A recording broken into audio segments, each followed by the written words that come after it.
मौक़िफ़ भी सामने आया। मौजूदा जो इंतखाबी सूरत हाल है उस पर बात कर लेते हैं। हमारे साथ मौजूद हैं साबिक़ इलेक्शन कमिश्नर कंवर दिलशाद साहब। कंवर साहब बहुत शुक्रिया आपके वक्त का। कंवर साहब अब तकरीबन 21 घंटे से भी कम का वक्त रह गया है इंतखाबी अमल को शुरू होने में। आप क्या समझते हैं कल जो है वो पोलिंग होने जा रही है, टर्नआउट के हवाले से आप क्या कहेंगे?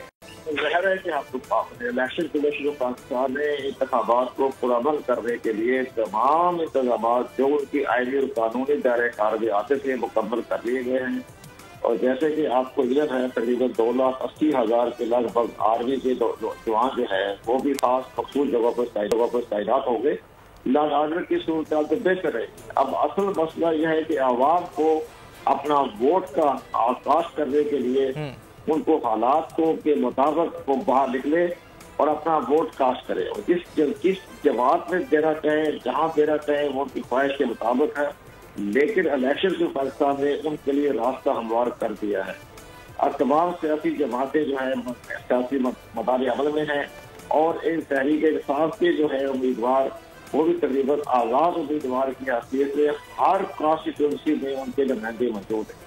तो ज़ाहिर है अब उनके हामी जो है वोट कास्ट करेंगे। मेरा अपना अंदाजा यह है कि जो सूरत पैदा हो रही है उसमें टर्न आउट जो है वो 60% के लगभग होने के इम्कान पाए जाते हैं। लेकिन अगर अवाम ने महसूस किया कि हमारे वोट की के बारे में अब कोई खतरात है पुलिस तक जाने के लिए तो मुमकिन कम हो जाए। लेकिन आवाम का जोश खरोश देखते हुए और तकरीबन 4.5 करोड़ नौजवानों का वोट दर्ज है तो वो अपना हक राय इस्तेमाल करने के लिए पुलिस स्टेशन पे जाएंगे। तो मुझे नजर आ रहा है कि ये 60% के लगभग टर्नआउट हो जाए।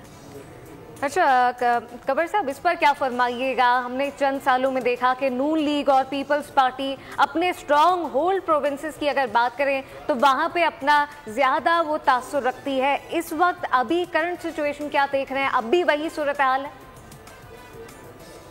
लेकिन हर सियासी इस वक्त सियासी बड़ी जमातें तो ठीक है अपने इंतखाबी मुहिम चला रहे हैं और एक दूसरे पर इल्जाम की बारिशें भी कर रहे हैं। लेकिन इसके साथ साथ वैली तौर पर देखा जाए तो दीगर जो है सियासी जमातें भी मैदान में हैं। कराची में MKM पाकिस्तान है, इस तरह सुबह खैबर पख्तूनख्वा में फजल रहमान ग्रुप है और पंजाब में पाकिस्तान इस्तेकाम पार्टी मौजूद है।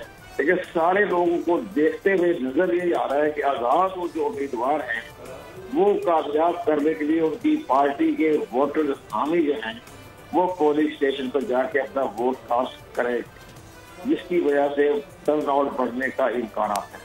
लेकिन बहरहाल तमाम सियासी जमातों ने अपना काम दायरा कार किया है और जो ये जमात जिसको आजाद उम्मीदवार खड़े करने पड़े वो उनकी अपनी कोताही है। 9 मई के वाक़े में इस अंदाज से वो मुलव्वस पाए गए थे, उस पर हुकूमत पाकिस्तान ने मजबूरन इनके खिलाफ एक्शन लेना पड़ा। तो ये तो तमाम सियासी हल्का बंदी हो रही है, सब कुछ हो रहा है। लेकिन इंतखाबात बड़े अहम होंगे और ये मैं आपकी वसात से हमें एक प्रोग्राम करेंगे लिया इसके नतीजे क्या निकलेंगे, पार्लियामानी सिस्टम कैसे आएगा। तो मैं आपसे बता दूं कि 14 दिन के अंदर अंदर या कौमी और सूबाई असेंबली के इजलास हो जाएंगे 22 फरवरी को। अच्छा कंवर दिलशाद साहब ये भी खबरें सामने आ रही थी कि इलेक्शन कमीशन में रात गए कुछ तबादले हुए हैं। क्या ये मामूल के तबादले होते हैं? इलेक्शन कमीशन पाकिस्तान ने अपने ज़ाब्ते से किए हुए हैं। ठीक है, सब्सक्राइब करें और बेल दबाएं ताकि कोई खबर रह न जाए।